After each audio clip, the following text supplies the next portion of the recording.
That looks cool. Okay. We'll figure that out at some point, perhaps, maybe.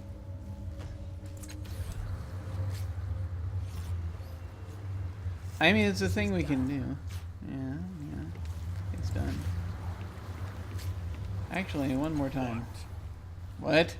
Let me check something. Weapon you have is a regular mace. Does that. This does additional damage. It's interesting, isn't it? Yes. See, I don't know. If I do that, then that's gonna just... Yeah. 3 physical plus 3 damage per effort applied. It's a light weapon. Which I can use speed for. I'm gonna keep this for right now. I don't know. I don't know what to do. Let's save the game. That's what to do. That's a thing we can do.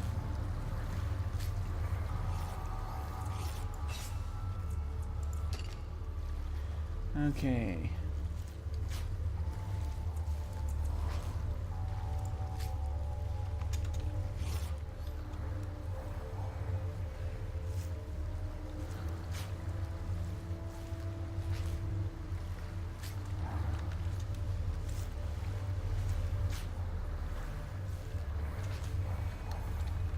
Stairs.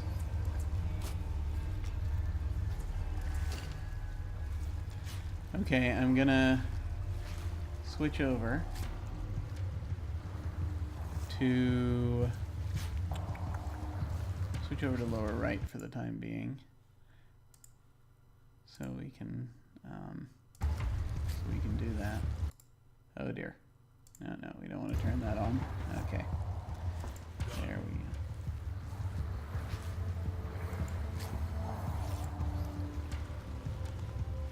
I think there's an encounter on this bridge, if I remember. Yes. Yes? Or somewhere nearby. Although this cube hovers in the air, you can feel the ground shudder with its vibrations. A long cable extends from the spout, but at the point where it dips below the water, it's been snapped in half. Of course. Do we need to fix that? That might be important. That looks important. This massive construct was trying to climb across the top of the reef when it died. Its surface is pocked with tiny scars and scorch marks.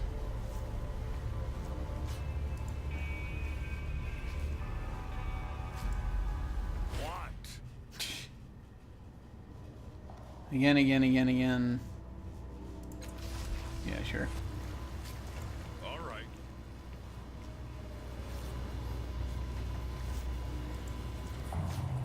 Across the East Bridge. Cable connects the spout to the collection device. The nozzle looks like it may have been attached to another machine at one time. This device is collecting black goop from somewhere underwater and pumping it to the nearby spout. Okay, so it comes up. Ready. Oh, seriously? You can head up there? I guess we can. A bubbling mass of sludge floats on the surface of the water. Every once in a while, an oily nodule separates from it and hurtles into the sky. Yes, let's poke everything, shall we? You catch momentary glimpses of a muck-coated object in the putrid mass. Examine the sludge. Carefully, you lean closer to the heaving mass. After a moment's study, you notice that the globules rising into the sky always contain something, being it a shining core of untainted seawater or a tiny fish. Ah! Gotcha. This is a collection device of some kind. Here we go. No! It's at 60. You have about the same chances. You have better chances. Should I spend effort? Should I spend... No, you're down to 3. You're down to 3. 75. I'll keep it at 75%. Hopefully. Success! Excellent. The next time sunlight strikes the object's streaked surface you're ready, you snatch it from the oily mass and clean it as best you can. Fresh vapors.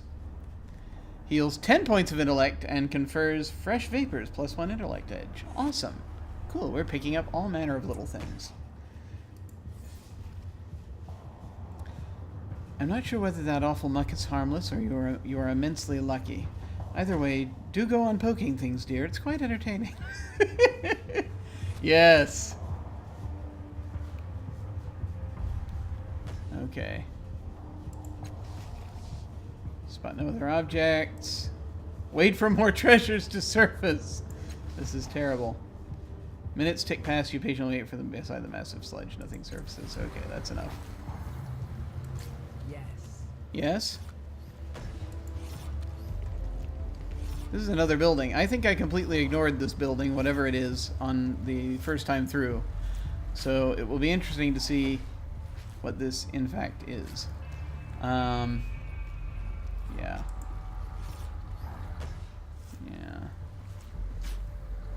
Okay.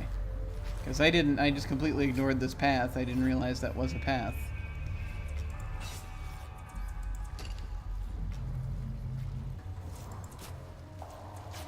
Overwrite that.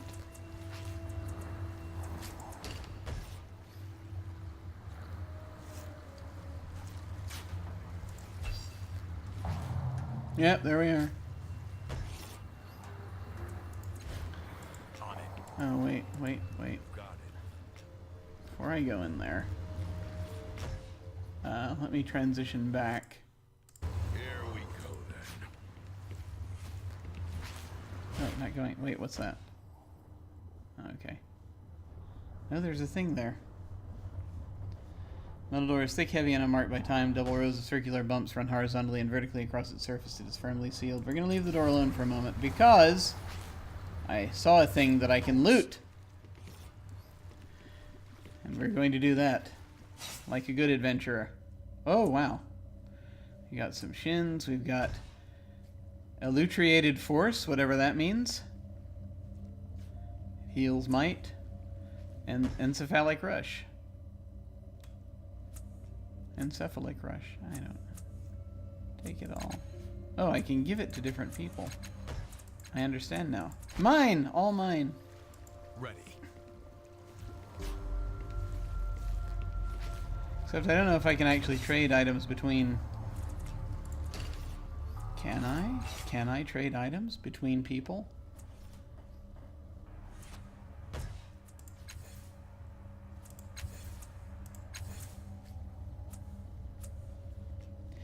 I am curious.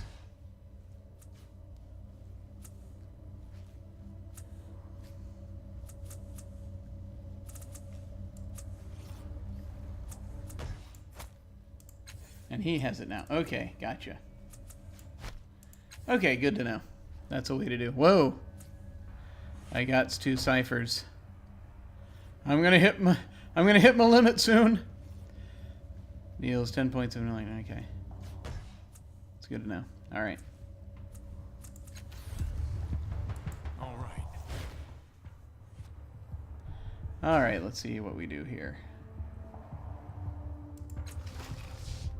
The metal surface is infused with minuscule threads that are barely visible to the human eye. They only run in straight lines and right angles, and they seem to converge at the circular bumps. Barely visible to the human eye. They run in straight lines and right angles. Upon closer inspection, you notice that each of the bumps is unique. Some have flat faces, others are actually many-sided polygons, and a few are marked by tiny apertures. I was wondering if it's anything like sort of this pattern up here that I can see. Unfortunately, you don't see anything on the door resembles a knob, keyhole, or access device. You try touching both the flat planes on the door and the small bumps, but nothing happens. Knock. You knock lightly at first, then harder. The door makes no sound at all, nor does it shudder or yield. There's no one home, dear. Hasn't been for thousands of years. She peers at the door. One of my colleagues at the Order claimed that she got inside, but I don't believe her. Try examining one more time in case there's something we're missing. Anything access device touching the door has no effect. Maybe we need something to get inside. Maybe we need something. Testing. 1, 2, 3. Testing. The lungs. Maybe we need something we have yet to encounter to get inside.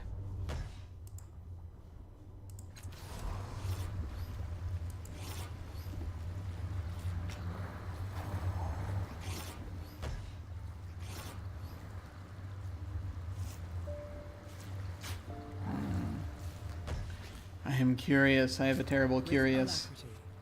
With alacrity. Strange lines and rippling forms of the sunken buildings are dramatically different from the architecture above the waterline. I'm ready. Are you? Are you really ready? I'm very curious about that building. It's a plan, apparently. Okay. Okay. Let me save the game one more time. By which I mean many more times.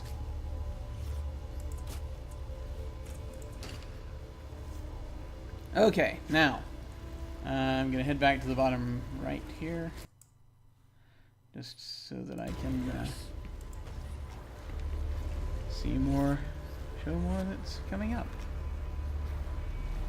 Okay, there's a thing there and a thing over there. I kind of want to look at the thing over here first. Let's go. Ah, here we go. People. Dangerous people. They have a gang! As you step onto what looks like the back of the enormous construct, 4 strangers approach you. In the lead is a wiry man with parallel scars running from cheek to collarbone on the left side of his face. He gives you a welcoming smile, pulling on gray gloves embedded with pulsing lights. He's about to say something when he notices Castellage. He's the star, or he came out of it, but what does Cal have to do with this? I so enjoy being able to scan people's thoughts. Cal, I thought you'd sworn off trawling the reef. Found anything tasty? His eyes travel up and down both you and Aligern. Odds and ends, Koro. Nothing that would interest you, I'm sure. Her words are calm, but she has gone quite still. What is he doing here? He has something up his sleeve, I know it.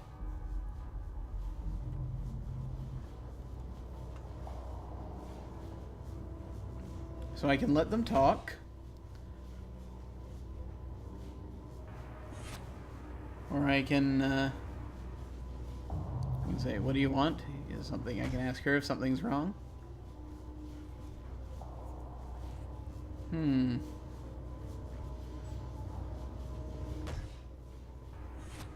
May we pass?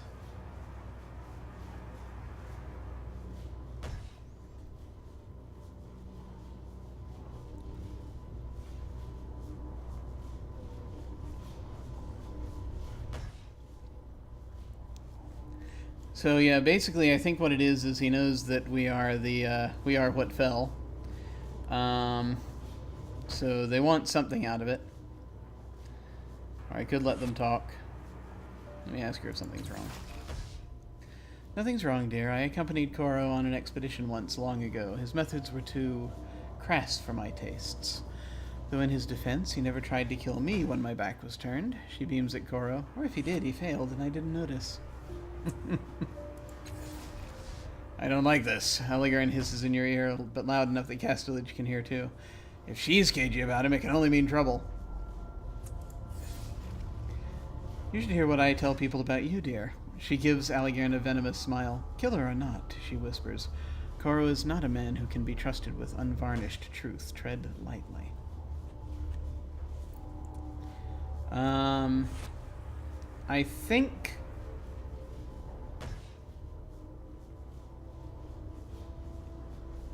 I'm gonna ask if we can pass. Of course! But first a question, one traveler to another. There was a falling star that landed near here not long ago. I was wondering if you knew anything about it. Nice scars. How did you get them? Yeah, let's immediately deflect. What are those gloves for? Where did this star land? It wasn't a star. Truth. I fell from the sky. There was no star. I'll be honest with you. I saw the star, but don't know where it landed. You're in my way. Move, or I'll make you move. These various options. I think, as we are playing this character now,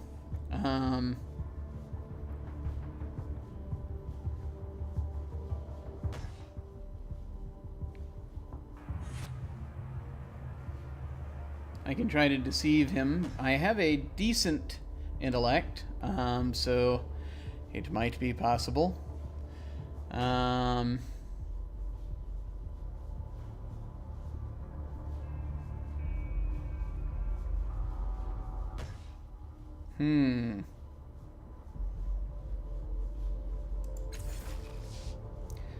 Where did the star land? Well, if I knew that, I wouldn't be reduced to harassing noble travelers. I never saw it, you see. My employer did, and thought, who is the most trustworthy team I can send at a moment's notice? He winks.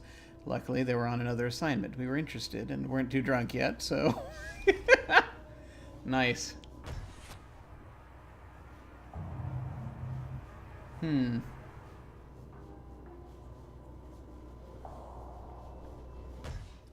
I think if we probe too much, that's going to tip our hand. I think if we ask about the gloves, that too will probably... Yeah, I think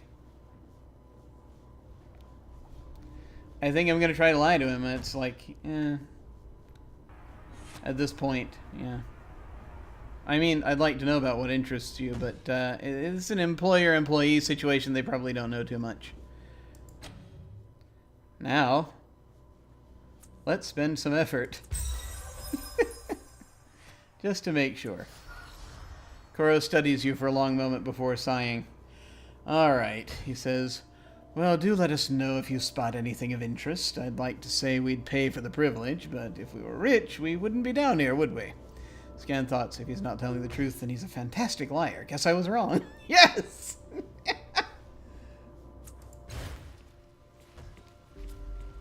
Yeah, go ahead.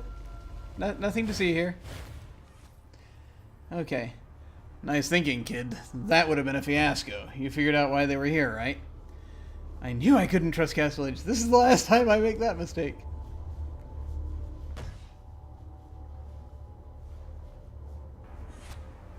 Yeah, they or their employer actually saw me fall from the sky and came to investigate. Oh, sure, and they just had that ambush ready to go at the same time as we're leaving. No, kid, Castlage sold us out. Yeah, Castlage.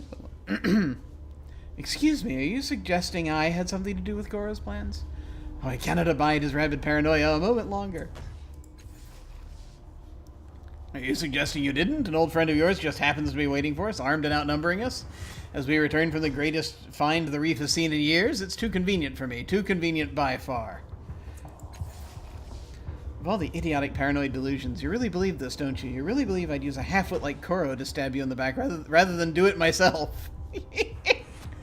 Nice. You see, kid, she'll stab you in the back. First chance she gets. Most likely in your sleep. He throws up a hand, forestalling Castellage's retort. Look, I don't care. Fact is, I can't trust you anymore.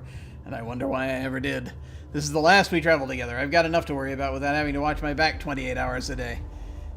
In the ninth world, the Earth's rotation has slowed down a bit, and it's now 28 hours for every day. He turns to you. You coming, kid, or what? I really don't think she was trying to betray us. It was a little convenient. You're really going to walk away from each other over this?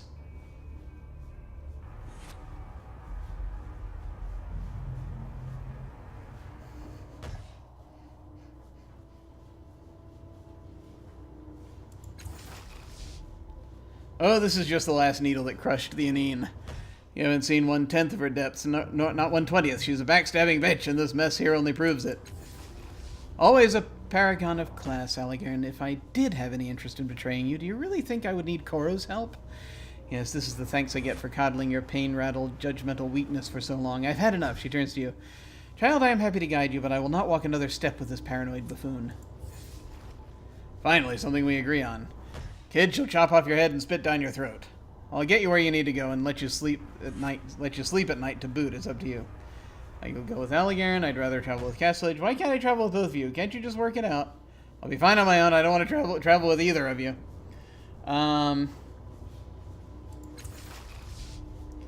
She bursts out laughing. My dear boy, we have been working it out. Allegaron's petulance, his obstinacy in the face of fact. His obstinacy in the face of fact drive me away every day. He might be strong, but he's also thick. I dare you to try traveling with him and see how long you endure. Not as long as I have, I'll wager. Okay. His face darkens under her accusations, but he manages a pained smile. As if you're doing me a favor by staying with me. You think I don't see your true self in all those echoes around you? That's you, Castellage, every facet of it. Your vivisectionist's heart hasn't changed, just the way you present it. I thought I could help you, but... ... Now, originally I did decide to go with him, and I think I'm going to stick with that choice, honestly. Unfortunately, it does mean them splitting up, but I think we'll get back to her later. As you wish. Should you change your mind, I'll be at the order of truth. But don't bring the complainer. A farewell to you, child, and best of luck. You'll need it. Yep. And good riddance, he gestures toward the stair. Come on, whatever answers exist are up there. We'll find what you're looking for, what both of us are looking for. Okay. Now that you've dealt with Koro and his goons, you can continue on to the city of Sagus Cliffs. To reach the city, cross the bridge at the north end of the platform. Okay. I'm gonna save the one more time.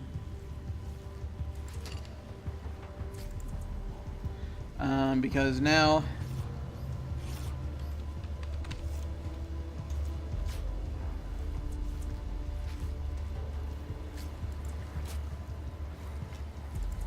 we just have the one companion. Not now, kid.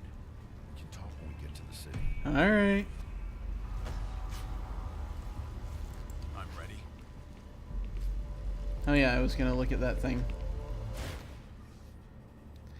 A lambent green fluid drips from end of the device's nozzle and hisses angrily on the metal surface beneath. Without any antagonist to aim it toward, the device doesn't serve any obvious purpose, so that was going to be useful if we were going to get into a fight. Of course. Let's see what that is. There's a shallow depression in the surface here, like many others scattered around the construct. Unlike the others, energy still pulses across this one at random intervals. A slight yet implacable sense of unease emanates with each wave of energy. There is a loose lens at the center of the depression. You think you could redirect the psychic effects somewhere more useful, but it'll be tricky to get to it in between the energy pulses.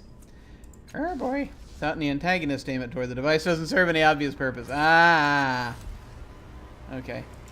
This is just if I was going to go TKing all over the place. Cobalt petals fold over a short metal stem. Calcified minerals. Holds the ancient weapon closed.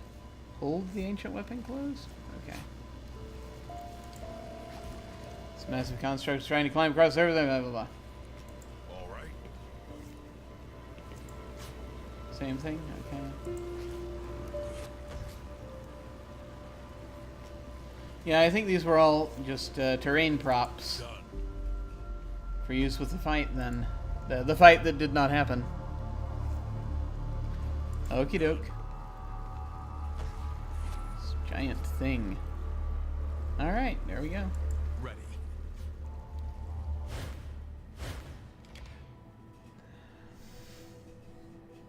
Reduces damage from resistance, reduces damage from energy, chemical, transdimensional, and mental sources like esoteries or ciphers. Alright, here we go. Let's get you to the cult of the changing god. The changing god cult thing. They're doing something I couldn't read in time. All right. He was probably telling us where they are. Thanks for getting rid of Calestige. You have no idea what it's like traveling with her. Calestige. Though I suppose you've had a taste even from that short trial. He scuffs his toe into the ground and looks away. I'm going to say this once. I'm not much of a talker, but you know I have questions about your identity. That you're willing to bring me on says something about you. What that is, I'm not sure yet. Still, I'm willing to give you the benefit of the doubt, and I'll help where I can. Clear? I can't have you questioning me constantly. We'll see. Yes. So that's settled. Got things to do, right? Yeah, sure, let's ask more things. More text, more reading, more words for the word gods. Okay, not my favorite topic. Tell me about your history. Oh god, there's so much history here. Okay. Here we go. He watches silently for a minute. I'm not from around here. I was the local Eon priest for a small aldea. Yeah, I'm not going to do the voice for this whole thing, dear God. Yeah, not that I was doing much of a voice before anyway. Orman it was called. Far west of here things happened. I left. Here I am. Nowhere to go back to.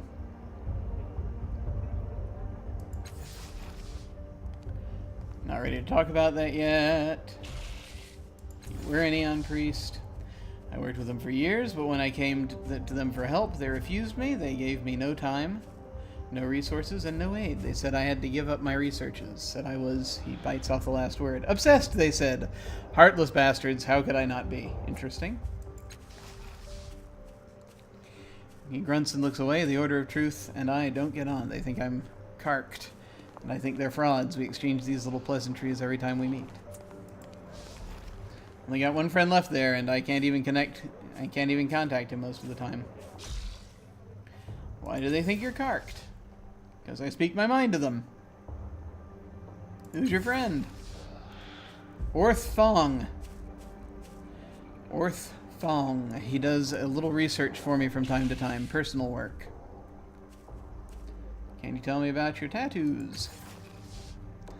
These are nothing. Call them a consolation if you must. He smiles grimly. Some call them by worse names, but that's because they've had occasion to run afoul of these little snakes. He looks away. This line of questioning is clearly at an end. My gift and curse. They remind me of it every day. How'd you come to travel with Castellige? When the Order of Truth failed me, I sought other help. Castellige was known for finding things, so despite her reputation for being unreliable, I approached her and she accepted, provided I help her find a way to achieve her transcendence. Whatever that means. His eyes go far away for a moment. She seemed so kind at first, but when it became clear neither of us could help the other, she became cruel and spiteful.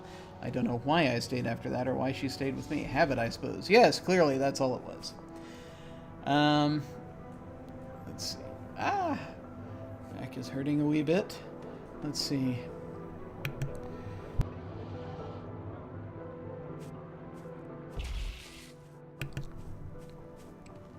Slowly dying. Okay.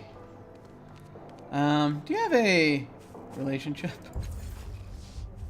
He grunts. If you can call clawing and scratching at each other a relationship, then I suppose. His eyes grow far away. It was pleasant at the beginning. I needed solace, and she needed validation, perhaps, but when I failed her, she grew bitter and cutting, and I never heard the end of it. She used her words like a whip, and she cut me down to the bone.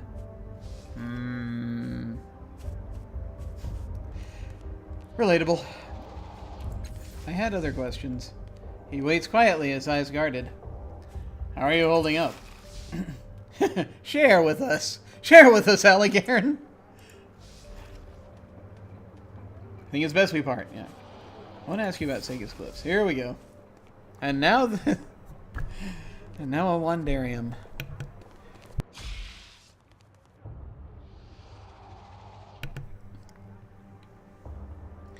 Haven't got much to say about the place. I moved here because I needed to, but it's a sewer. I hate it. How's that for a thought? Been my home since I came here and I can't seem to escape it. Why don't you leave? Why don't you mind your own business? I want to talk about you again.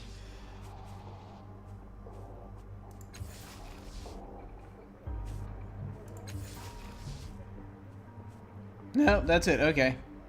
let's continue on. Alright. Here now we have things. I know.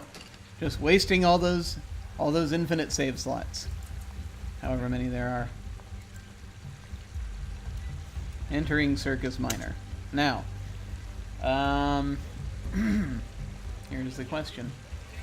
Yeah, this is very close to where I left off before, when I tried to play this a while ago.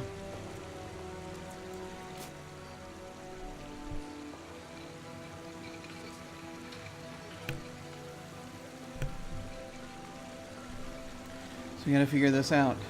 I think I talked to a couple of people and that was it. It was mostly just talking to people, and then I ended up having to do other things. So, there's of course a part of me who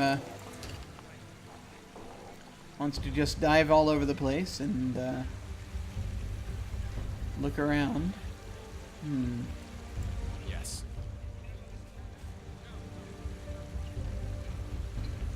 Yeah.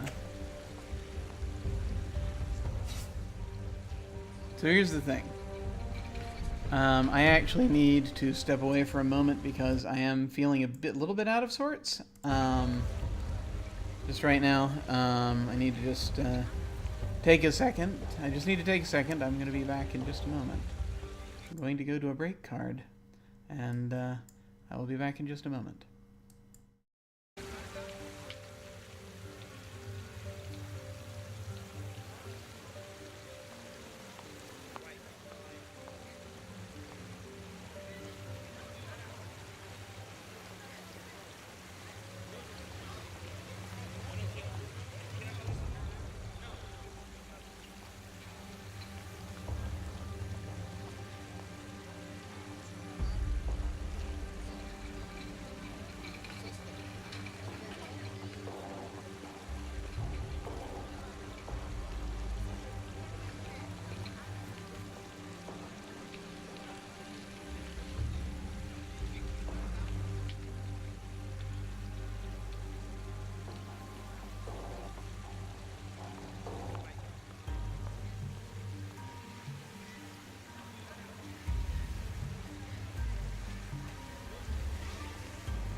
Hey, I'm back. Ever get that thing where you are just feeling out of sorts? Yeah, I've been having one of those days. Okay. Just had to wander off, check to make sure I'm not dying or anything. And, apparently, not going to die immediately, but we'll see. Okay. Now let us gaze once more upon this thing that we have before us and figure out what's happening. Hail, quest giver.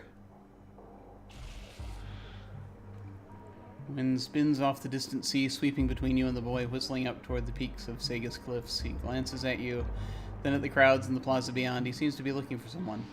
Would she have come to the city? Doesn't seem like her kind of play, but... Saw you wandering down the reef, he says. Did you get that star before the others did? He looks back at your face and grins. Guess not. That interface that's found a good pick. That's found a good pick. Yeah. I'm feeling kind of, I'm feeling kind of, at a low ebb today, so I'm gonna keep going, but, because I'm not like drained or anything at this point, completely, but it's, I might stop a little earlier than I would otherwise. We'll see. Don't be rude, boy. A lot of people weren't looking, did they? Uh-huh. Legacy shifted, okay. Blue tide raised a tiny amount. Nah, not too many. Gotta be a cocker to go down to the reef. That place is haunted. But despite his hard words, his eyes settle on yours. Studying, deciding, his mouth settles into an irritated line. Look, he says, running a hand over his stubbled scalp. You hide it well, but I can tell you're new here. I ain't trying to offend you, but I don't like leaving folk new to Sagus on their own. If you have questions about the city, or the circus miner in particular, I'll answer them free of charge. Oh, really? Of course, it looks like you already have a guide, he says straight-faced to Eligern. Although may be better listening to someone with taste, or anyone else who doesn't think living in the underbelly is a good idea. Is Eligern a local? A little extra advice, never hurt anyone, Eligern says placidly, and not everyone likes sleeping under the stars. Or fresh air, the boy replies, grinning, or self-respect. Eligern rolls his eyes but subsides, smiling. I have no idea who's saying what to whom. Anyway, Otero says, what do you want to know?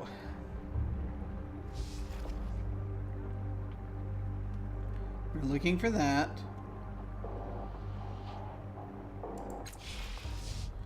Do you live here? Not really. Walls are nice, but they keep you in one place. I like to move around, explore.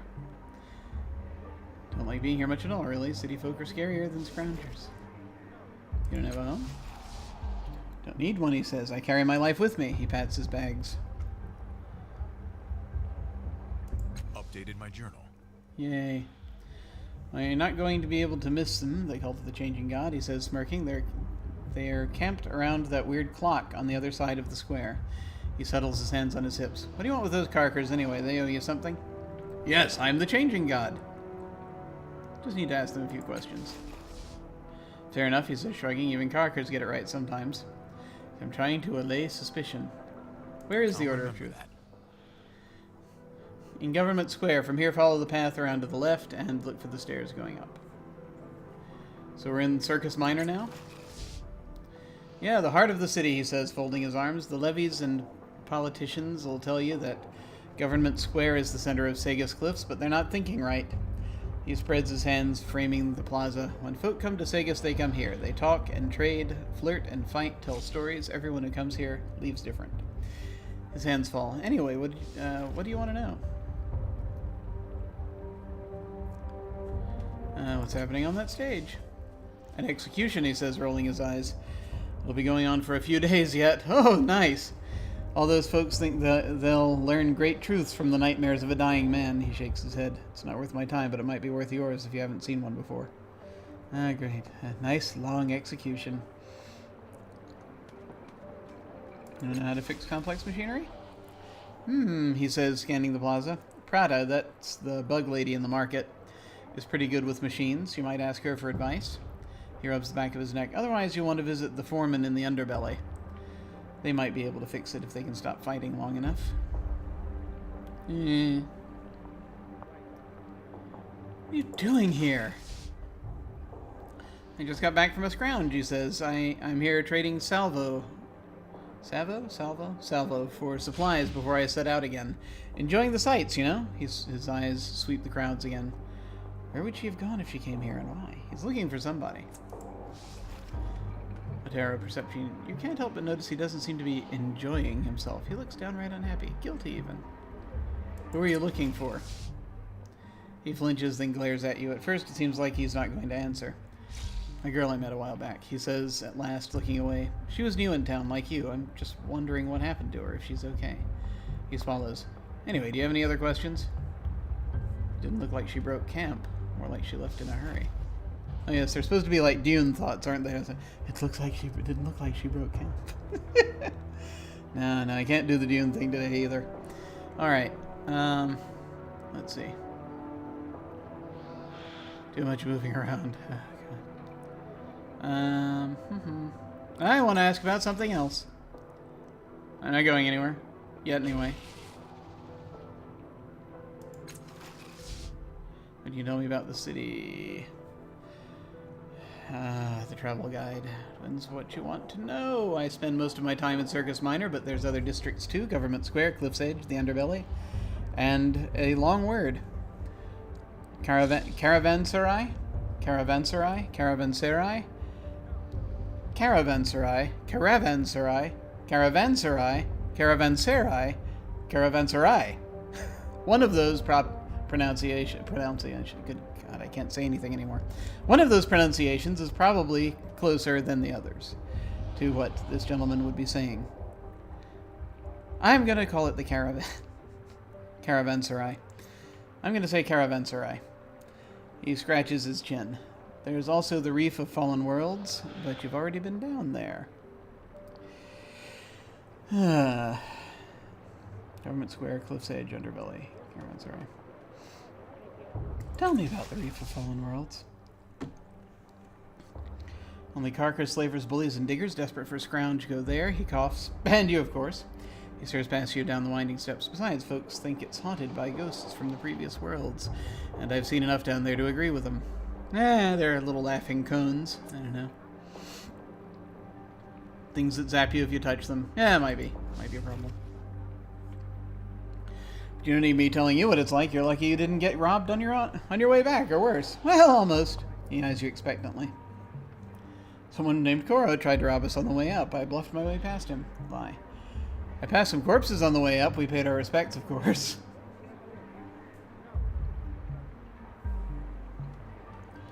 It's a question, right?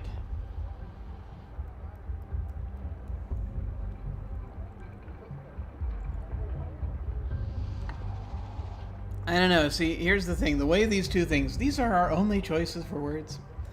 Here's the thing. The first one lets the kid know that you bluffed your way past Koro. Which means that if the kid runs into Koro again, he'll be able to tell him. He'll have that information. And I don't think the kid necessarily trusts us right now, so he might sell us out. If we lie, I passed some corpses on the way up. We paid our respects. I mean, he can find out. If we lie, he might worry about this girl he's looking for and dash off.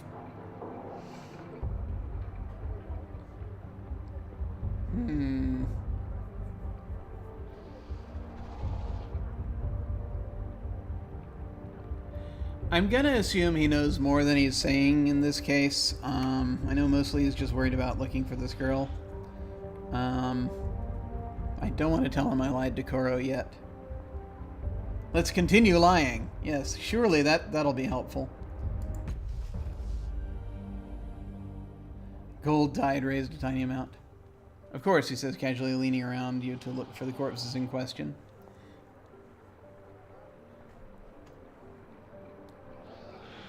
I want to know about the caravan with extra syllables.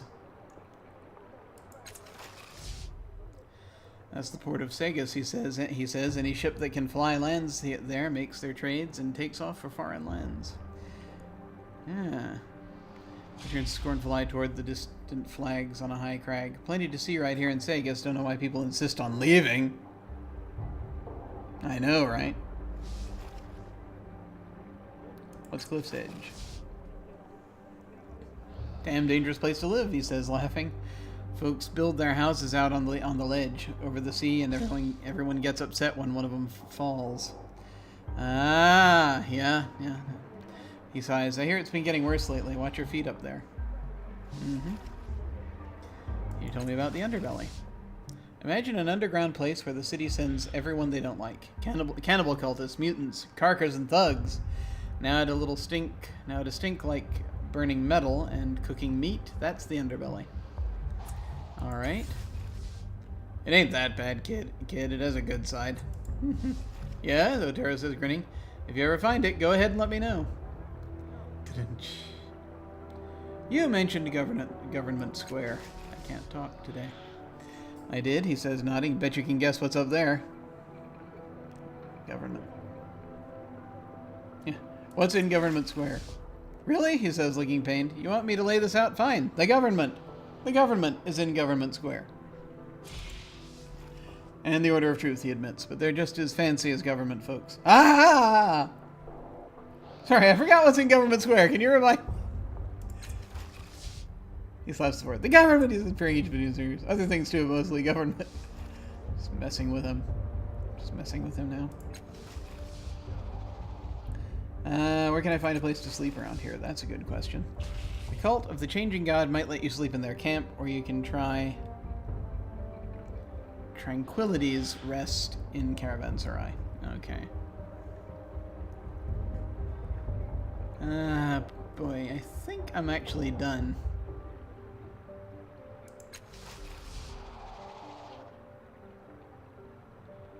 Yeah, we're good. Okay, now. Watch how fast I can run. Run! What you selling? Kid running around. The stall stands empty. Deep ruts in the layered rugs hint at heavy furniture hastily moved when the last occupant vacated. Kinda want to look at this. Oh yeah, there we go. Nice long execution happening.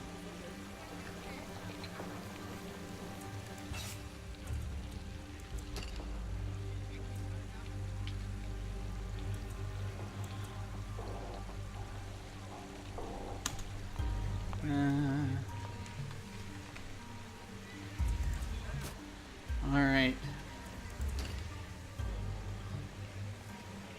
We can talk to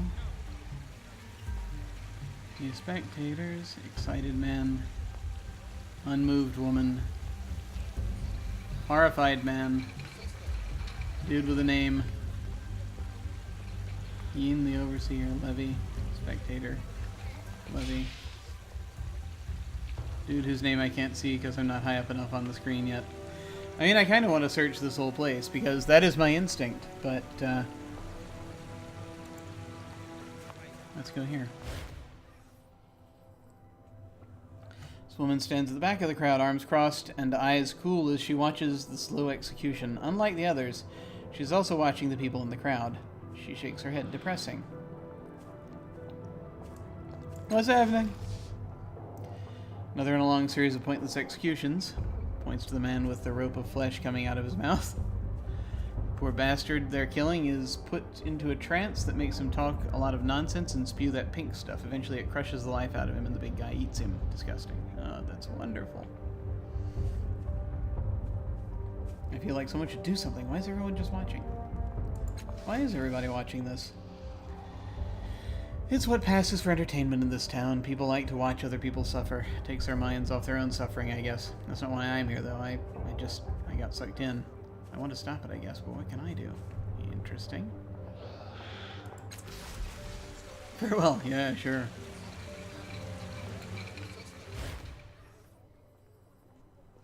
This man watches the execution with fevered eyes. He shakes his fist. Traitor! Traitor to the city! Traitor! Traitor to the city! They're all Don Knotts in my mind.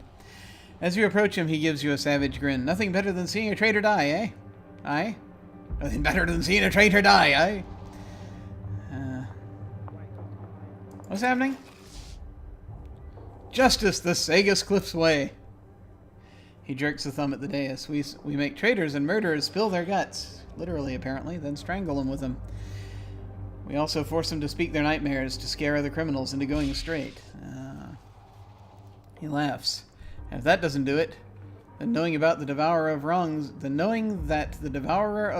is going to eat your body after you die will makes me sick just thinking about it. He deserves it for betraying the greatest city in the world. He's very patriotic. Why is everybody watching this?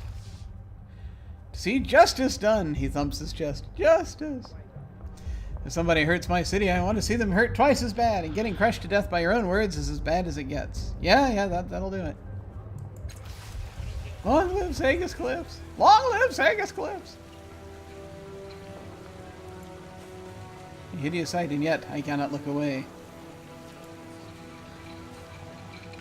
You ask me, the victim speaking nonsense. Delusions of a dying mind, nothing more. Wait, before you ask named person... Intrigued woman. Here we go. Tiber. Pacing the edges of the crowd is a paunchy old soldier with a swaggering stride. At the moment, however, his jauntiness seems overshadowed by worry, and he alternates between watching the execution and searching the crowd as if looking for a miracle. Then his eyes light on you. I've never seen this face before. This might just be the break I need. Oh, great. I say, you look like someone who believes in justice. Really? How'd you like to help a poor soul wrongfully condemned? Sounds familiar. That voice sounds familiar. I think I've heard that actor somewhere before. What kind of help you need? I don't need anything, but my friend there on the platform is dying. The nightmares his executioners have induced in him spill from him with every word he speaks and wrap around him like a snake. He glances at the execution. I know there are but a few strands around him now, but in a few days' time they'll choke the life out of him. I cannot imagine a more horrible way to die. He pauses. Well, that's not true. I have an imagination that would shame a sailor. He leans in. You'll need to be swift and willing to hold justice above the law. But there is a way to save him if you will hear me out. Who are you? Captain Luncheon Tiber. Tiber? Tiber? Tiber. Tiber. Tiber, retired, he says with a little bow. Extremely retired. Once a soldier of fortune, now it's plaything. He takes another look at Riss, which apparently the guy's name is Riss. But my story can wait. Saving Riss's life comes first. Why is your friend being executed? A misunderstanding, he says, waving a dismissive hand. Riss and I were hired to deliver some expensive brandy to an out-of-town buyer. He breathes a sigh, weighted with disgust and regret.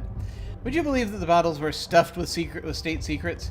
Riss was accused of selling information to the enemies of Sagus Cliffs. They called him a traitor.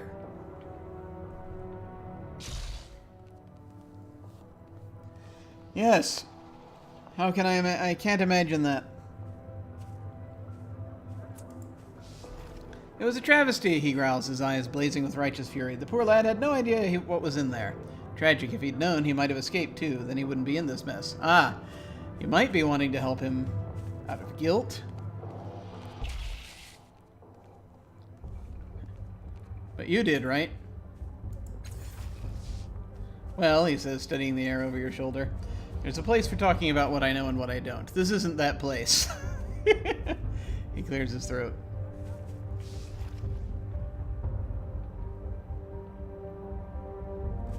If you're part of the scheme, why aren't you up there with him?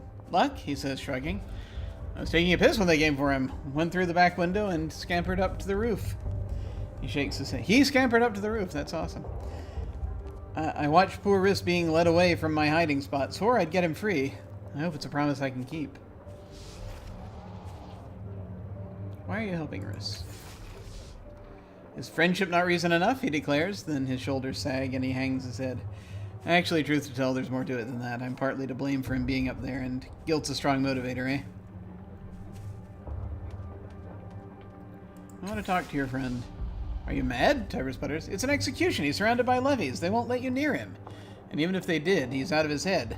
You'll get nothing but gibberish from him. And if he doesn't speak gibberish, no, best to assume it's gibberish. He doesn't have to talk for me to hear him. I still want to try. Tiber holds up his hands. As you wish, just don't say I didn't warn you. The levies are not to be trifled with. What's your plan? A simple one, but it requires nerve. Listen. He lowers his voice. It would be nothing for someone of your noble demeanor to masquerade as a city official and ask the council clerk for an archived copy of an old stay of execution. Once you have it, I'll write out a fresh one and add Riss's name. Then we'll present it to the overseer here, and poor Riss will be set free. He spreads his hands. There you have it, a foolproof. Still can't talk. Having a rough time of it today. There you have it, a foolproof, risk-free plan.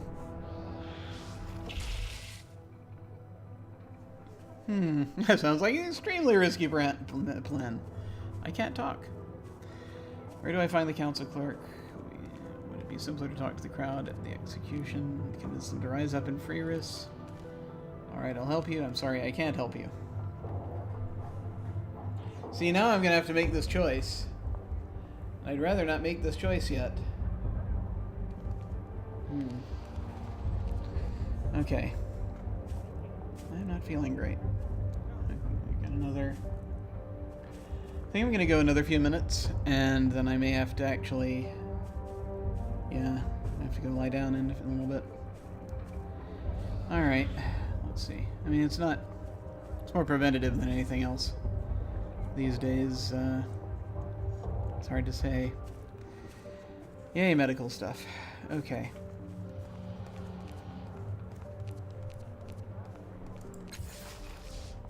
Nonsense, he says. It couldn't be simpler. Just be calm, confident, and wear a winning smile. He gives you a winning smile.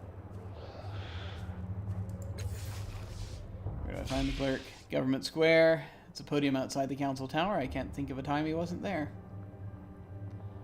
Would it be simpler to talk to the crowd? He looks uneasy. Well, you're welcome to try, friend, but leave me out of it. Sagus Cliffs crowds are notoriously bloodthirsty, and the execution officials are not known for their sense of humor. You might regret it later, and you'd be alone when you did.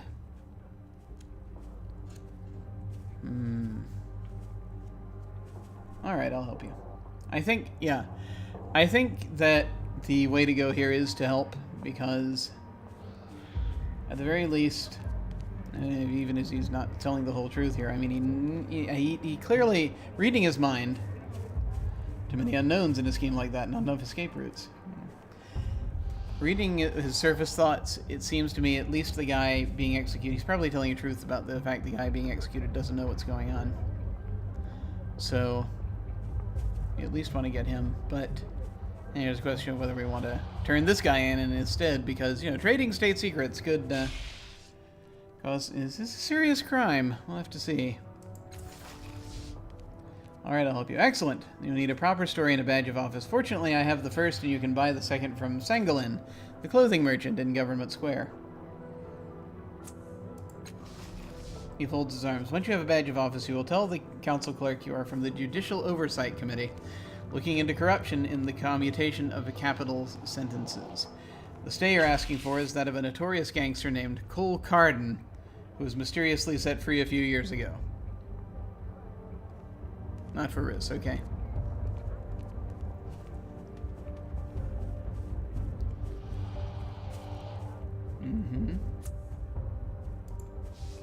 When you get Cole's stay of execution, I'll make a copy with Riss's name on it, and you can give it to the overseer who will free him. You see, simple.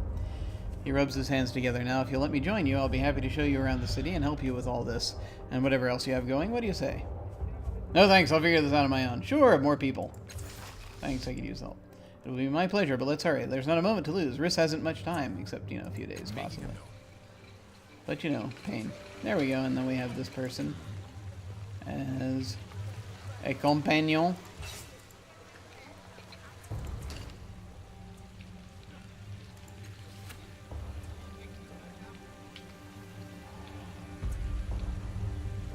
Flex skill. Ah, this guy's a jack, yes.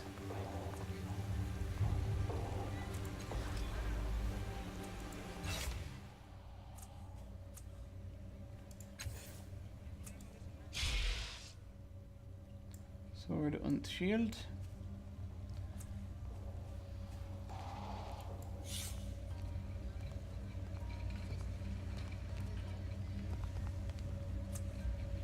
Makes him look dashing and roguish, at least to him.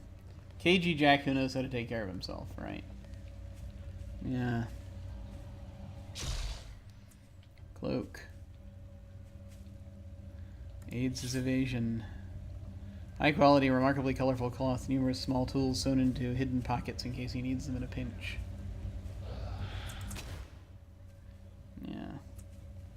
He has a broadsword. Looks like a ordinary broadsword. It's weird. Medieval broadsword. Has a few notches, scars earned from long years of use. And a shield. Meant to be strapped to the arm, this simple wooden shield will offer some limited protection by absorbing incoming blows and projectiles. Cool. Okay.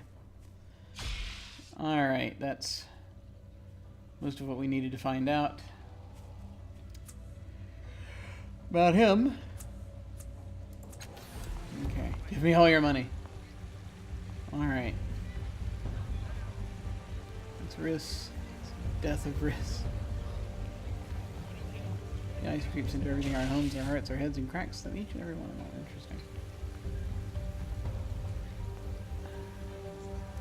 On my way. Okay. So there's a lot going on here. Of course.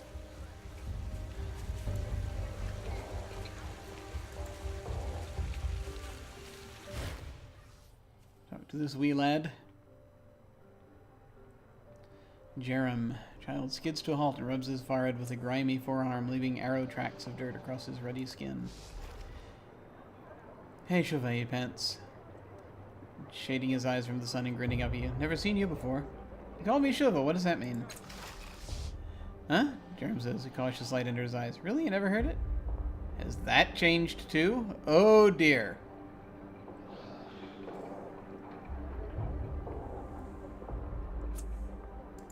He might know me, or, you know, he who used to inhabit this body.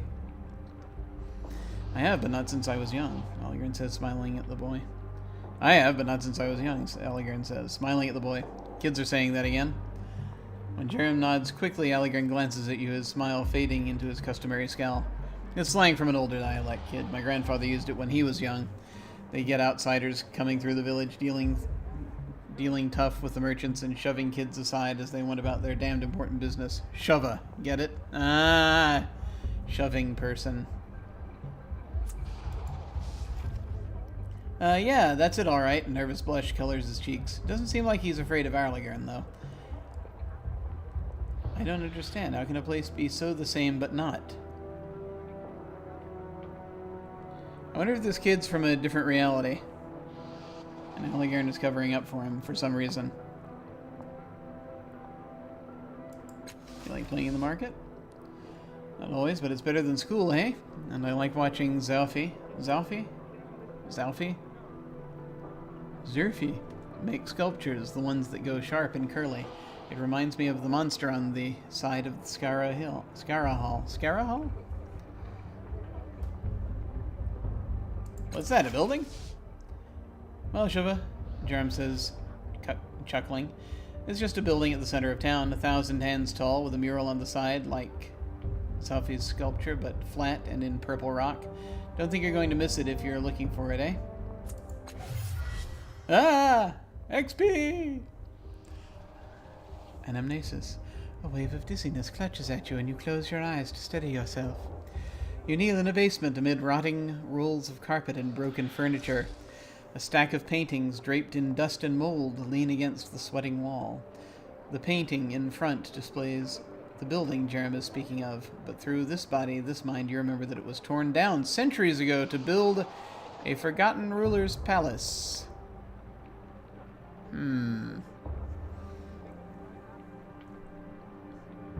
Interesting.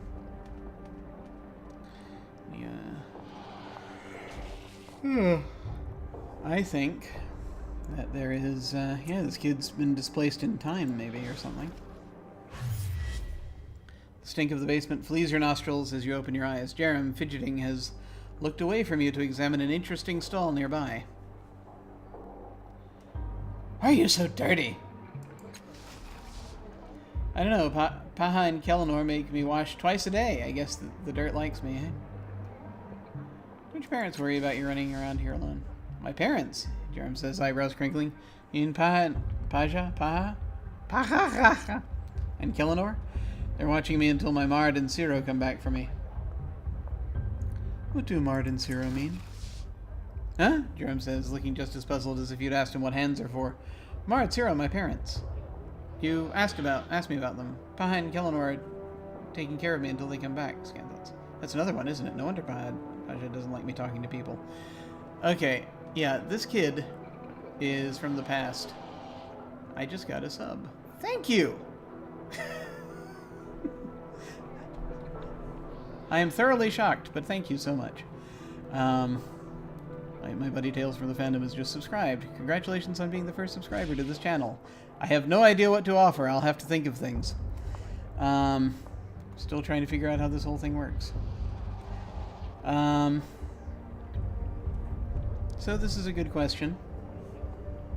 That's what this kid does. Well, yeah, I think this kid might be from the past. That's kind of what I'm guessing. Thank you very much for your enjoyment of the videos. Much appreciated.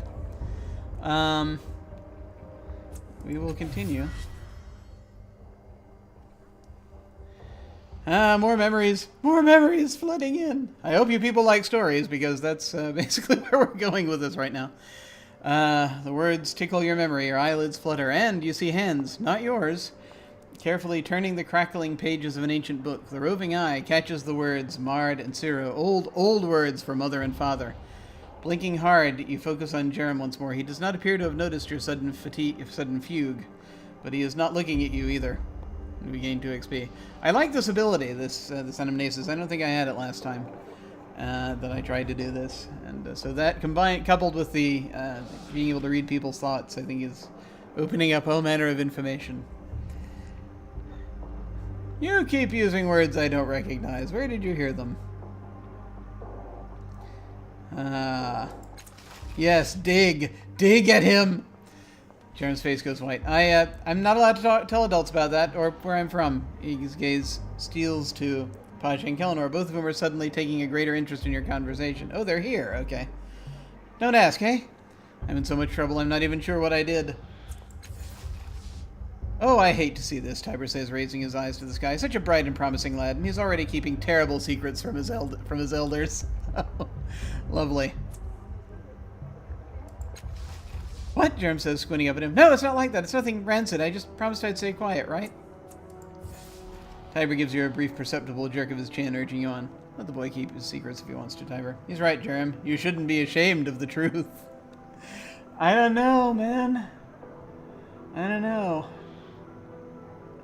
I think, I mean, I think I want to let him. I think it will be helpful if this kid trusts me, because he is clearly not from this time period. So,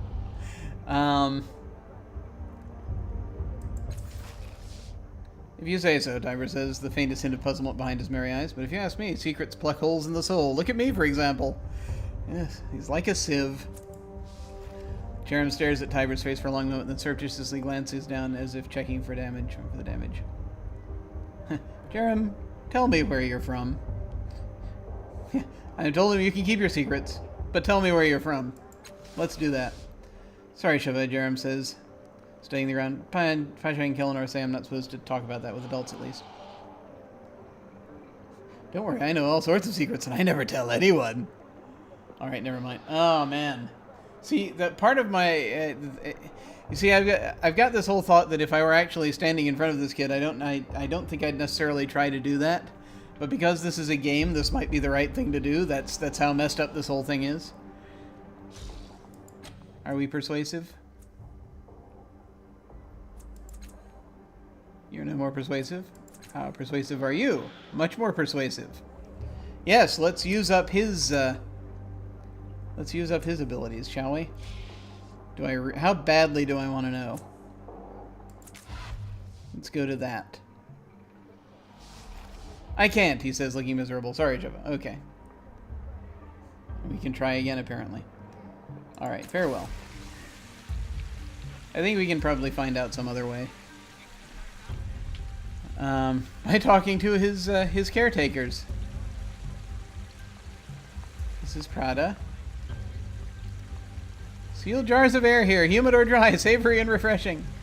We buy and sell used things that I say too quickly for you to read. Let's see, Prada.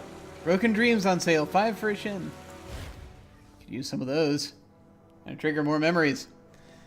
In the shadows cast by the folds of this merchant's cowl. I have, like, some degree of money, don't I? I only have 41 shins? I thought I had more. I thought I had a ridiculous number of shins. But maybe that was just, maybe that was Castellage that had all the shins. I don't know. You glimpse hints of verdant chitin and amber mandibles erupting from pale human flesh. I'm supposed to talk to this person about something. And I cannot remember what it is. Her voluminous robes cannot hide the fact that her movements are off, as if too many joints inhabit too little space. But her voice is a warm, tumbling flood of spoken thoughts and impulses. A fair afternoon to you. Warm, isn't it? Something begins humming in one of her many pockets, and her brilliant, multifaceted eyes flicker toward an invisible point in the distance. Well, not as warm as it could be, but this is the warmest minute of the week by a considerable margin. She trails off, but the hum continues. Oh, you have one of those tattoos, too. Anyway, can I interest you in some prime artifacts, dusty relics, Numenera of uncertain origin? He looks like that pale woman. No, you're right, Birdie. Right, Birdie. Not soul, not looks, smells. Oh, yes. You appear to be transforming into an insect. Yeah. I think you're just going to bring it up like that.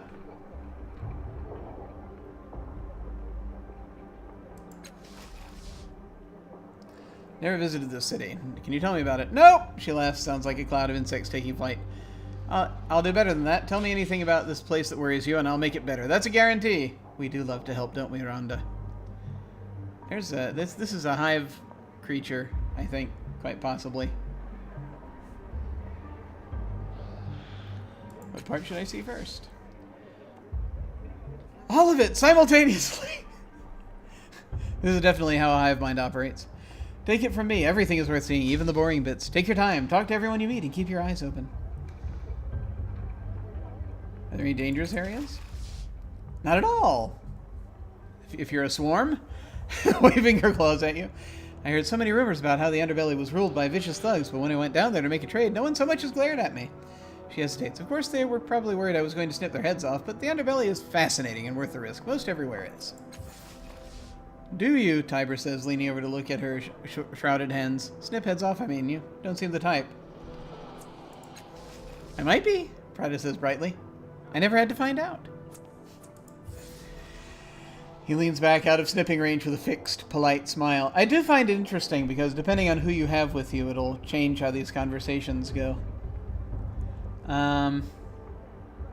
Still finding my way. Discount. Wait, before we do that, that could lead us off the tree, off the conversation tree. We can't fall off the conversation tree. It's a long way to the ground. Well, we can try. Well, she says, looking momentarily uncertain. It's like watching a lone cloud passing across the summer sky. You know what? I'll give you a discount on everything I carry, from now until the last star in the sky collapses, or, you know, one of us dies. Can't do a thing about that. She laughs again, clearly unworried by the prospect. Ah, yeah, same discount everyone else gets, I'll assume. Okay. Let's talk about something else. Absolutely, she says. Something whirs beneath her cloak, and she swats playfully at it. I really want to say this. It's like... Are we going to be too polite to mention this? She's turning into an insect? I don't know. You said someone else had my tattoo. I think we would press this next. Oh, right, a pale lady. She wanted me to fix an artifact of hers, but I couldn't make any sense of I couldn't make any sense of it. Yay, phlegm. But I couldn't make any sense of it, and that is rare, believe me. Prada sighs. I felt sorry for her, to tell you the truth. She seemed sad, like she'd lost something and was never going to get it back. And she wouldn't say what she'd lost when I asked her. I know I could have helped. Yeah. Yeah. They're not going to be able to help. Probably. Because I think that's this is someone else who came out of that chamber. Maybe. Was trying to fix it. Well, I don't know. If you broke it by smashing into it. I don't know. You appear to be transforming into an insect. Let's talk about that. I know! Isn't it fantastic? Yes. It truly is. I think it might be caused by the intermingling fields of the Numenera I use to organize my thoughts. Don't carry... Important safety tip, kids. Don't carry around too many ciphers.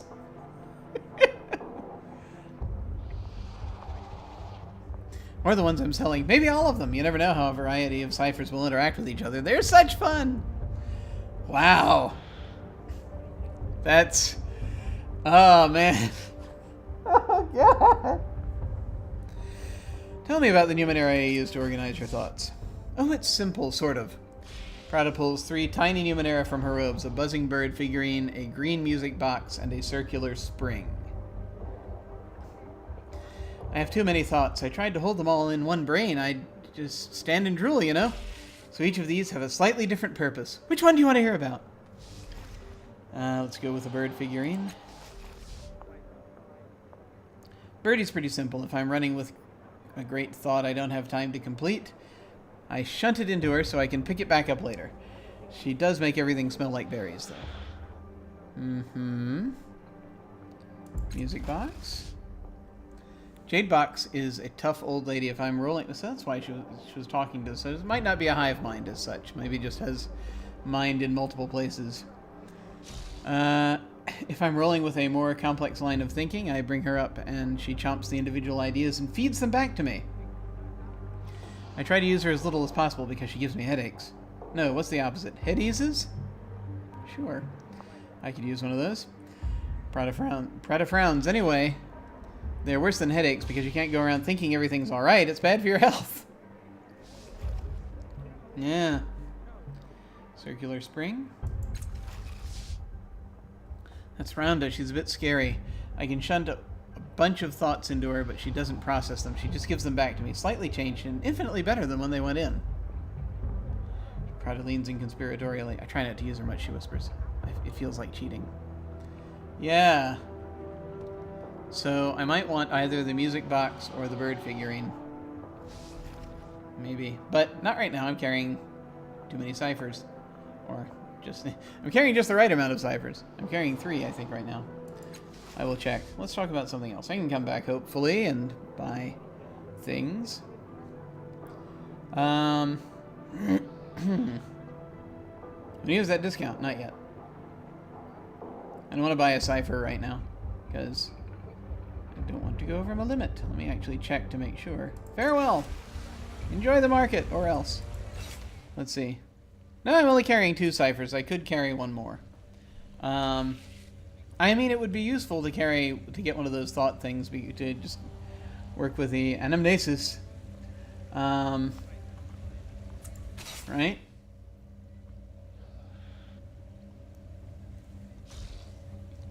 Access the memories of previous consciousnesses. This is. And so that could be a help.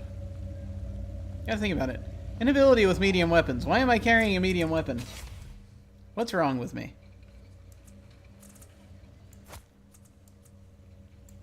There we go. I could hand that off to someone who can use medium weapons. Maybe. What do you got? What have you got? You've got a sword. That's better than this weird club-looking thing. Okay.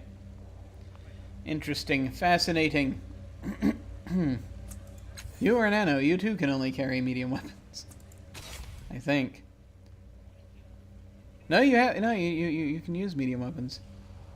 Interesting. Which I presume that's what this is. It's a mace. Alright. Get a little bit of XP. Okay. Let's see.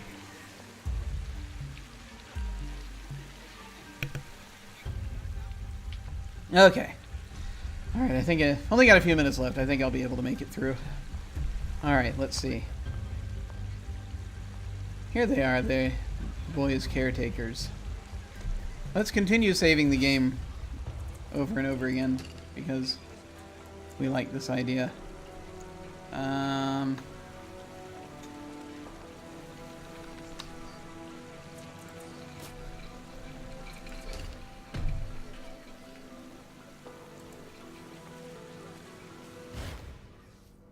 Oh, it saved the game automatically as well. So something's about to happen, clearly. This couple stands together, their shared gaze fixed away from you. No words pass between them. Instead, they share a silent language of tenderness. Their bodies turn subtly toward each other, forming a private space between them. His hand reaches for hers, and without looking, she claims it. Still looking past you, they smile together. His is a curving line carved in oak, hers as unabashed and radiant as a lantern on a starless night. Okay, we are quite suddenly getting very poetic. He's so beautiful, I do hope we're a good home for him. Okay, so they care about the kid, that's good.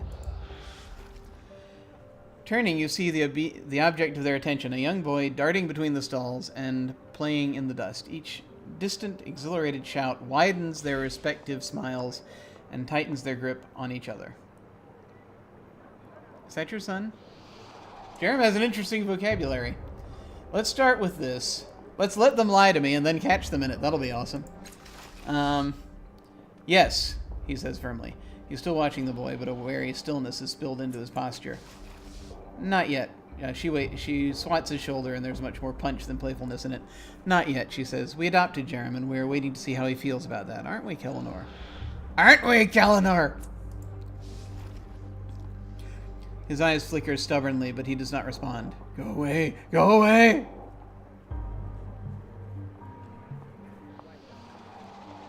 Why did you decide to adopt?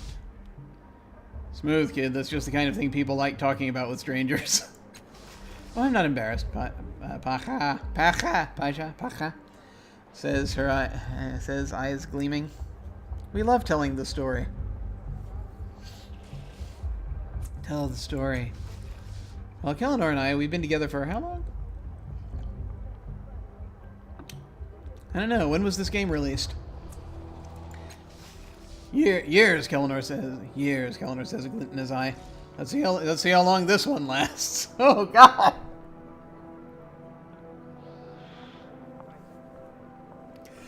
Oh, humans. And we knew we wanted children, so we tried and tried. We tried a lot. Some days I barely had time to put my clothes on before Kel took them off again. I think I've heard enough. Interesting. Go on. Go on. Paja raises her eyebrows, but continues. Well, there was poor Kel, practically falling asleep on the shift, forgetting his trousers half the time, and me with nothing to show for it but a glow on my cheeks. Clearly we were working with a barren field. I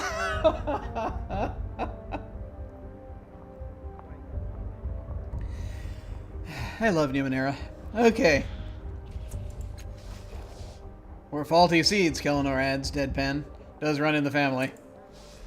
So we decided to find a child who needed a home rather than getting old. Trying to make one of our own, Paja says. That answer your question? Sorry, I'm gonna need more details.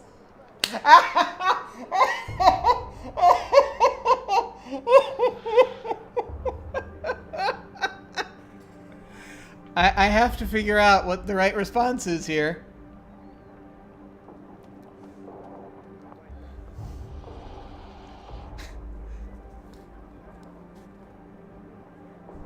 Because I need to... It's the funny thing. Because... nuance. Nuance is lost. I need more details. I need... Yes, I need your medical chart along with some DNA sample. Yes.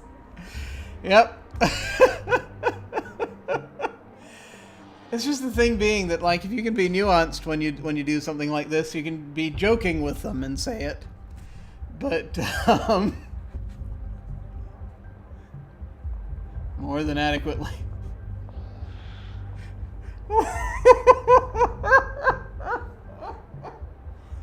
I kind of want to do this because I kind of want to be, it's like joking with them, but at the same time they might take it too seriously. Let's find out. Blue Tide. Ha! Paja says, swatting at you. I like this one, Kel. He hardly blushed at all. Oh, good.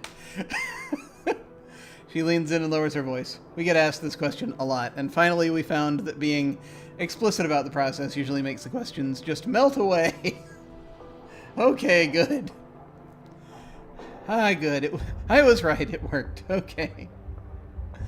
That's funny. Tiber, you've been talking to the wrong sort of people then, Tiber says, grinning over at you. We just love asking questions. Yep. Killenor chuckles at this, but says nothing more. What brings you here? Jerem likes it, Killenor says. The stern expression around his stern eyes softens somewhat. We don't have much time between shifts, Paja explains. Or money to spend on fripperies. That's a good word. So we bring him to the market when we can and watch him play. It's better than a night at the theater. Killenor raises their clasped hands and kisses her bruised knuckles. Whoa, okay. Work clearly is very unforgiving. Alright, now time to ask now that we've lowered their defenses, let's see if we can ask the multi-million-dollar question. Paja and Killenor glance at each other. You know, children, Paja says with a brief, unconvincing laugh. Mine's like an open bag, catching every bit of truth that gets thrown their way. Pay him no mind. Skist, who's asking a lot of questions. Ready to pick up those strange words again? Who can say? Clears his throat and avoids your gaze. Alright, that's all we can do right now. Farewell. Enjoy the market. So maybe we are supposed to talk to the kid again and press him for details. I don't know if we get to try that role again, if it's significant enough for that kind of thing. That is interesting, though. That is very interesting. Keep saving. I think I can safely save over this last one. That should be fine. Alright. Okay, let's see, next.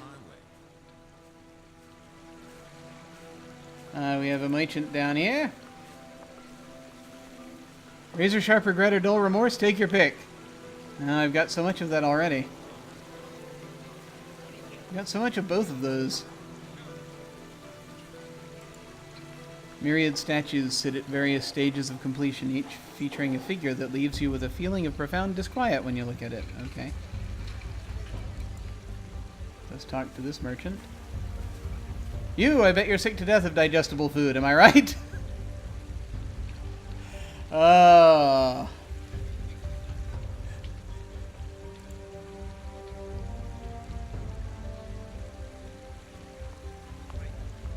Zafi the sculptor, that's what I thought. Okay.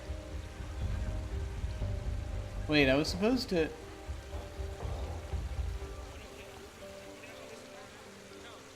You know, I'm remembering a thing.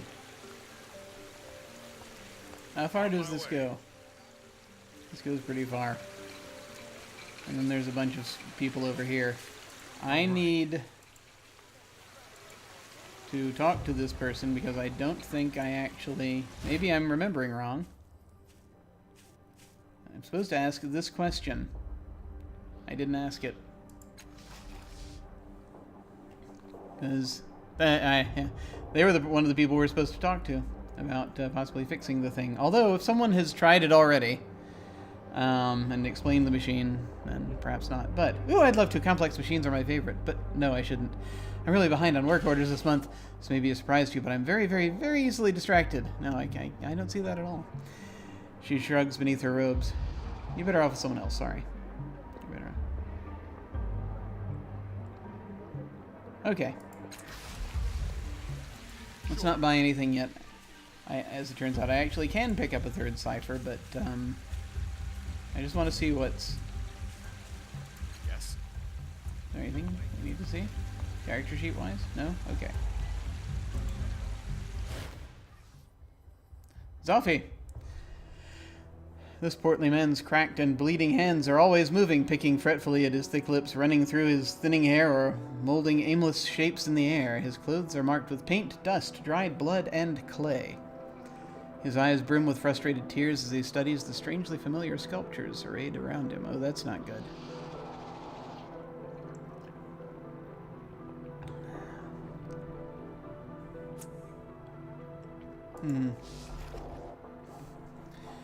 A soul like slivers of ice, he mutters, fingertips long, shriveled, sharp, screams trapped in flesh. She holds him in place. She's killing him. He's not looking at her. Why? Why isn't he? Afraid? No. He claws absently at his sparse beard. What am I not seeing? What am I missing?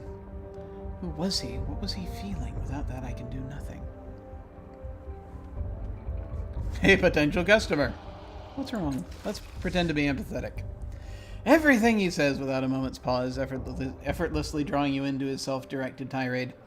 Every detail is almost right, which means everything is wrong. Maybe I'm supposed to buy one of those Numenera devices and give it to him. I am Safi, stone carver, sculptor, divine painter of living eyes. The eyes! They're everywhere! No, wrong game. And in this challenge, my greatest work, my talent has finally abandoned me. He sweeps a scornful hand at the sculptures. Behold my art, wanderer. Witness these dull stumps, these crude replicas of a sublime being. What is it that you think I've made? Someone climbing a tree? A sea creature attacking a swimmer? I have no idea. Let's try to recall why the sculptures look so familiar. Only I can attempt this. 55%, 75%, 95%. Don't want to spend too much yet. Let's try 3 out of 4. Yes? Yes. You stare at the sculptures.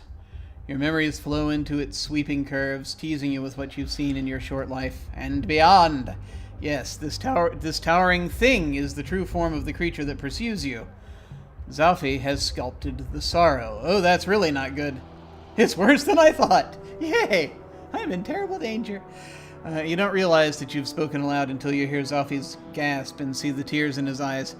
Yes! Sorrow, or even grief, is present in the work. I feel it. But where? I cannot pull it from the stone. I saw this creature on a cold night not long ago. Smoking coronas of blackened light drew me to my window, Zalfi says, shaping the scene with his palms. And there, on the street below, was she, gripping a man in her talons. Before my very eyes, she ripped his essence from him, leaving him a steaming husk. Oh, dear. He drops his hands. What do you care? You don't grasp the importance of capturing such a subject? Of course I do. She is mysterious and fascinating. I do. You wish to capture the emotion of the victim. No, I don't. That monster doesn't deserve to be immortalized. I've seen aspects of her. Maybe I can help you capture the details. I don't know if it's the safe thing to reveal, right? Might be.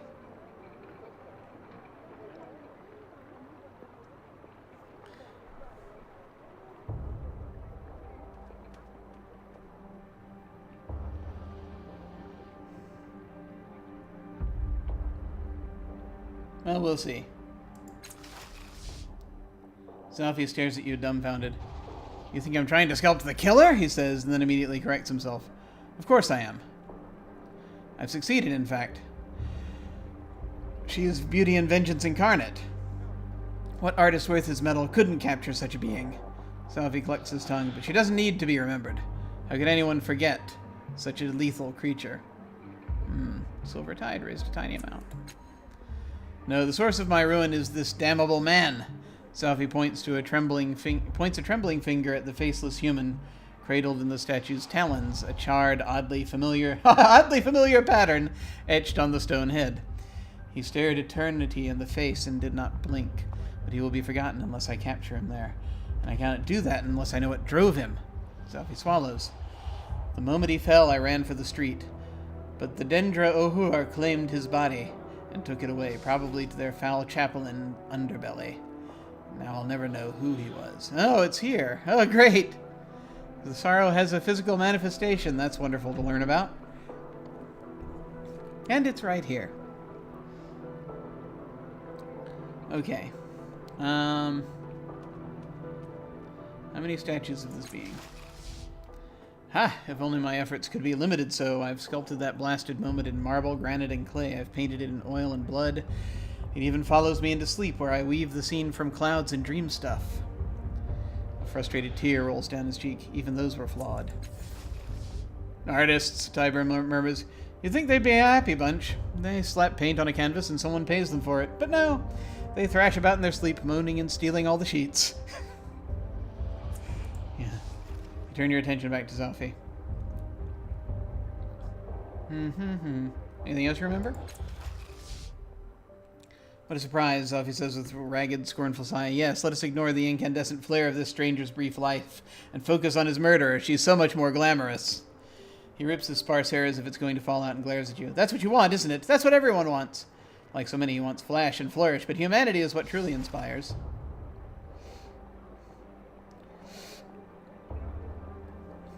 The creature's hunting me, too. I need to learn everything I can about it.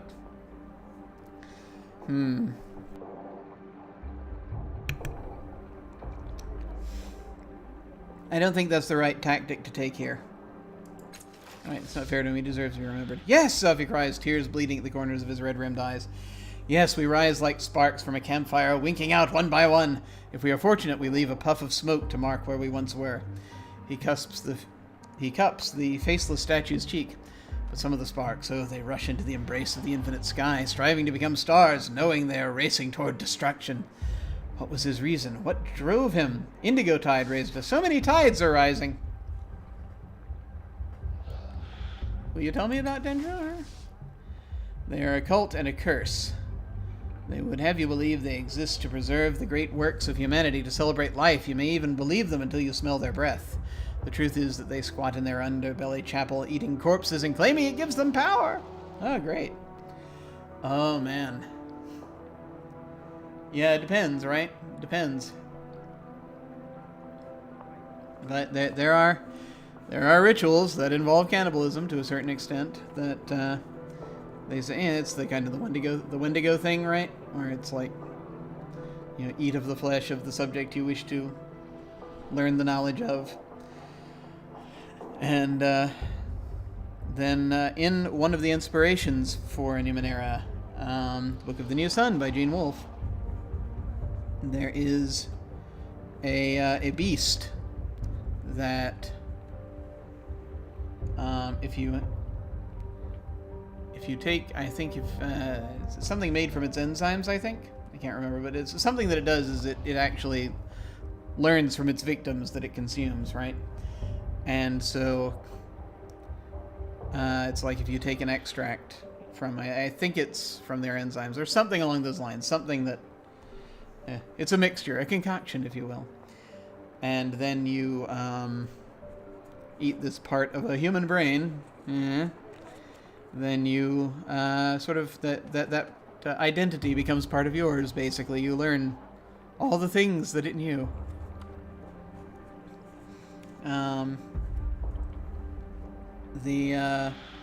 What is it, the amygdala? No, it's not the amygdala. It's a bit of the brain. I'm trying to remember which one it is, but it's not coming at me right now, so we'll come back later to it. Anyway. Not important. You don't need to know that right now. Anyway, hey, how's it going? If I learned anything about your subject, I'll let you know. Oh, we've got a quest. Sorrow's Prey. Alright. It is after 4. And I am feeling a tiny bit better. But I think that, yeah, I'm gonna need to rest very soon. Let me look around a little bit. Canopied wagon beds lie forlornly against the wall, bereft of axles or any other means of locomotion. They don't appear to be going anywhere soon. In several pieces, the creature depicted appears to almost lunge out of the stone, almost as if hurling itself at the sculptor. Perhaps that's why they were left unfinished. Oh, a slaver. And more slavers. There may be a fight over here.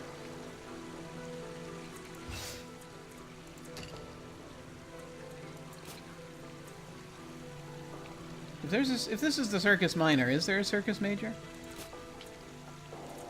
One wonders. That was a thing flying across the sky.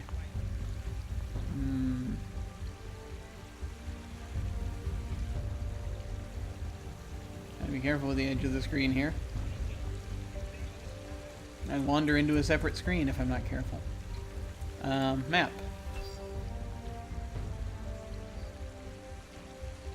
Prada, execution ground. There's us. Okay.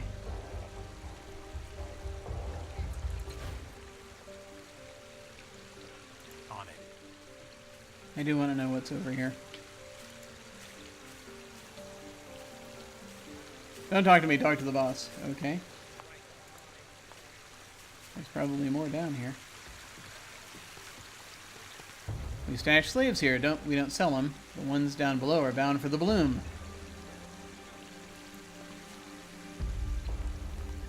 Hooray, slavers. Whistles. Okay. Did that guy turn on the... Did the thing below him turn? Below them turn? I don't know who that is. Anyway. Tol Magur. As you approach, the wild-haired woman eyes you speculatively and whispers something to her companions. They burst out laughing, and a slight smirk plays about her lips. A breathing mask dangles from a cord around her neck, and you can see where it has cut permanent grooves into her face. She ruffles her hair, messing it still further, and sings out, "Come to buy a slave, cast-off. If you've come to me, you must want something of the sort. He's a fresh one. I can smell it on him."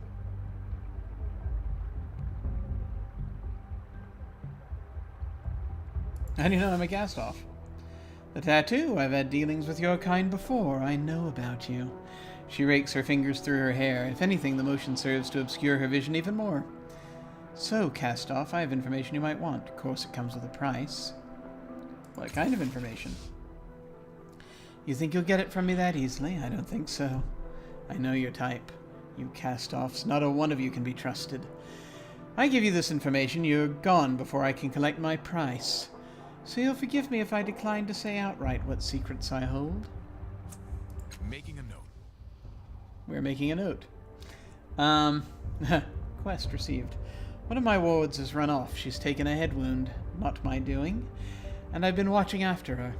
I don't know where she's gone, but I suspect she's headed to the cliffs. She's headed to Cliff's Edge. Plenty of other urchins clamoring about the place, and she'd find it easy to blend in. Sadly, my troop and I are detained here, and we can't go ourselves. These lack-nibbers are tired of hunting her. Damn girl hides well, too well.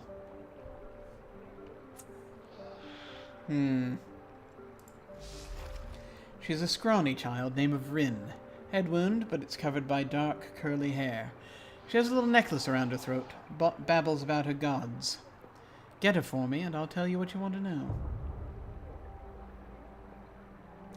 Yeah. See, that's the thing. I don't really... well, yeah, this is... okay, comparative morality in different civilizations situation here. Obviously, though, this is written now, in this time and place, for an audience from the 21st century. So, we are probably expected to approach this with the idea that slavery is a bad thing, which I am approaching it with. And so I don't really want to support what this woman is doing. I do not want her escaped slave to be brought back in. I don't think it's a good idea. Rather just go find the girl and help her out.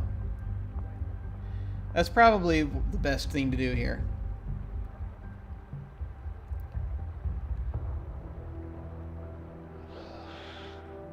Of course, that then also just leads me to think, though, in the context of this society, would this person, would my character know, would my character realize that slavery is bad? Probably. I think they write this in a very enlightened fashion. And so let's try to get some more information first. Fine. I'm a slaver, not the last person you want to make I'm the last person you want to make an enemy. I've got a reputation for coming through on my word. Nothing else need concern you. Can we talk about you again? What can you tell me about the Order of Truth? You want to deal with them? Be my guest. Those pompous Eon priests are up by Government Square. They think they can unlock the secrets of the past, but they're not focusing on what's most important, which is creating for the future. They say they're studying, learning, but the fact is they're not doing anything useful. Don't let them tell you otherwise. I have some questions about the cult of the Changing God. Her lip curls. Delusional meaning seekers. They spend their time chasing their imaginary deity, ignoring what it means to be alive. Oh, what has he done now, they say. Can I tongue his divine arse? As if knowing his life makes theirs any better.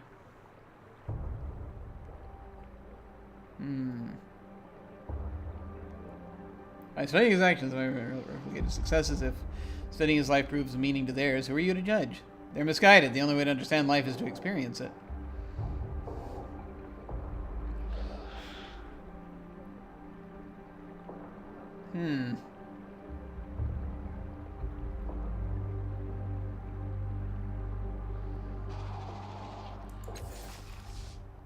Who am I to judge? Just another person watching some dim globes waste their lives on a fruitless pursuit.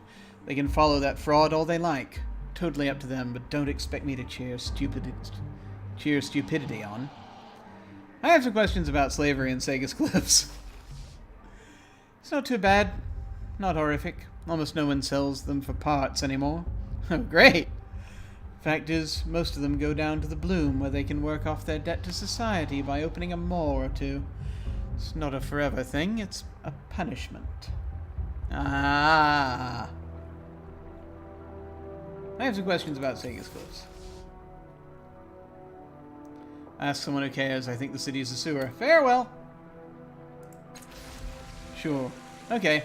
Yeah, I didn't have to accept or decline. Which is good. That will help. Okay. Yeah, I'm gonna go ahead and save now.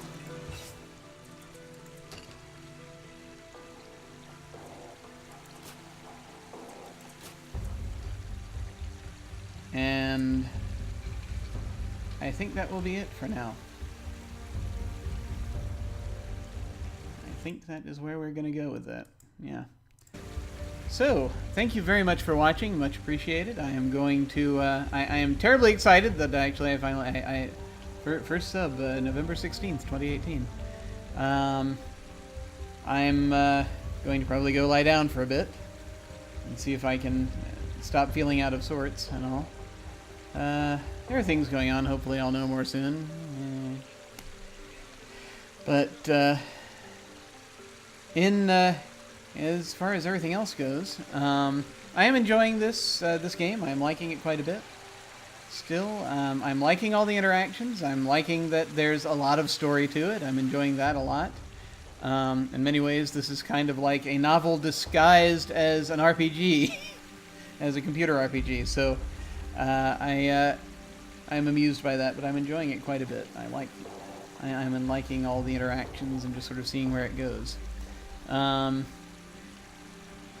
As far as things on this channel goes, provided that that I'm continuing with the not dying thing, then tomorrow morning, I'm once again going to come back and play some more We Happy Few, which I am very much looking forward to. It's been a couple weeks now. And then tomorrow afternoon, we have once again the Cold Ruins of Last Life. We're going to be playing that Dungeon World setting. We're all playing undead. I'm playing a Spectral Paladin. It is much fun. We're finally sinking our teeth into it, and I can't wait to see what happens. So that'll be a lot of fun. And then on Sunday on this channel, we'll be having the third of the one-shots of Durance that I've been facilitating here. For this one, I'm going to be using the mechanics to tell a story in the Vampire the Masquerade setting. I have adapted things to the ladder and the various, the survey and the record to be about competing groups of vampires in the same city. So we're going to see how that does. I'm very much looking forward to that as well. And so that's going to be early Sunday evening. As always on Tuesday nights, I play in Off the Tables Urban Shadows game. And then 1 week from today, we'll be back for more of this. And I'll hopefully have sort of compiled some of these quests that I picked up, figured out more, and what I need to do. And then we'll explore more of this circus. And hopefully more of the city.